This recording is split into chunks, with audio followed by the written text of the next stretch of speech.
ನಾನು ಗುರುನಾಥ್ ಪೂಜಾರಿ, ಕಲಬುರಗಿ ಜಿಲ್ಲಾ ಕುರುಬರ ಸಂಘದ ಅಧ್ಯಕ್ಷ. ನನ್ನ ಜೊತೆ ಖಜಾಂಚಿಯವರಾಗಿರುವಂಥ ರವಿಗೌಡ ಕಟ್ಟಿಮನಿ ಅವರಿದ್ದಾರೆ, ಶಿವಲಿಂಗಪ್ಪ ಹೋಗಿ ಅವರಿದ್ದಾರೆ, PK ಪೂಜಾರಿ ಅವರಿದ್ದಾರೆ, ನಾಗೇಂದ್ರಪ್ಪ ಪೂಜಾರಿ ಅವರಿದ್ದಾರೆ, ಮತ್ತು ಡಾಕ್ಟರ್ ಬಾಬು ಈ ಪೂಜಾರಿ ಅವರಿದ್ದಾರೆ.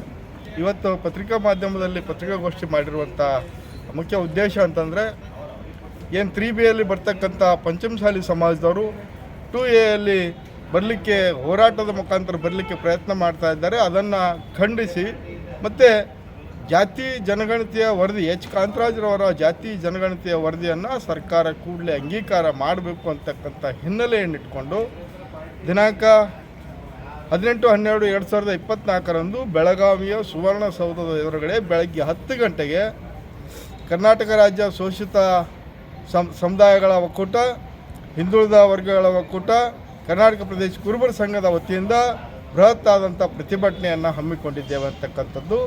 ಈ ಹಿಂದೆ ರಾಜ್ಯದ ಮುಖ್ಯಮಂತ್ರಿಗಳಾಗಿರುವಂಥ ಸಿದ್ದರಾಮಯ್ಯನವರ ನೇತೃತ್ವದಲ್ಲಿ 2016ರಲ್ಲಿ ಅಂತಂದರೆ ಜಾತಿ ಜನಗಣತಿ ಆಗಬೇಕು ಅಂತಕ್ಕಂಥ ನಿಟ್ಟಿನಲ್ಲಿ ಕಾಂತರಾಜ್ರವರ ಅಧ್ಯಕ್ಷತೆಯಲ್ಲಿ ಜಾತಿ ಜನಗಣತಿಯನ್ನು ಮಾಡಿದ್ರು ಅಂತಕ್ಕಂಥದ್ದು.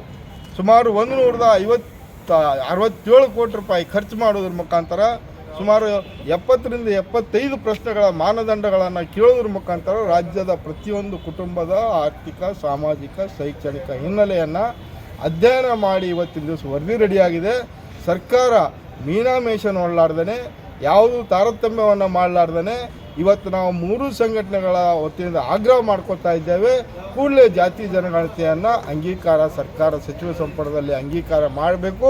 ಅದು ರಾಜ್ಯದ ಜನರಿಗೆ ಏನದಂತಂದರೆ ಸಿಹಿ ಸುದ್ದಿ ನೀಡಬೇಕು ಅಂತಕ್ಕಂಥ ಆಗ್ರಹ ಮತ್ತು ಪಂಚಮಸಾಲಿದವರಿಗೆ ಯಾವುದೇ ಕಾರಣಕ್ಕೂ 2Aದಲ್ಲಿ ಬರಬಾರ್ದು ಅಂತಕ್ಕಂಥ ಆಗ್ರಹದಿಂದ ಸುವರ್ಣಸೌಧದ ಮುಂದೆ ಹೋರಾಟ ಇಟ್ಕೊಂಡಿದೆ, ಪ್ರತಿಭಟನೆ ಇಟ್ಕೊಂಡಿದೆ. ಆದ್ದರಿಂದ ಕಲಬುರಗಿ ಜಿಲ್ಲೆಯ ಸಮಸ್ತ ಶೋಷಿತ ಸಮುದಾಯ, ಹಿಂದುಳಿದ ವರ್ಗ ಸಮುದಾಯ ಮತ್ತು ನಮ್ಮ ಸಮಾಜದ ಸಂಪೂರ್ಣ ಯುವಕರು, ಹಿರಿಯರು, ಮಹಿಳೆಯರು ಎಲ್ಲರೂ ಭಾಗವಹಿಸುವ ಮುಖಾಂತರ ಆ ಪ್ರತಿಭಟನೆ ಯಶಸ್ವಿ ಮಾಡೋಣ ಅಂತಕ್ಕಂಥ ಮನವಿಯನ್ನು ಸಲ್ಲಿಸಲಿಕ್ಕೆ ಬಂದಿದ್ದೇವೆ. ನಮಸ್ಕಾರ.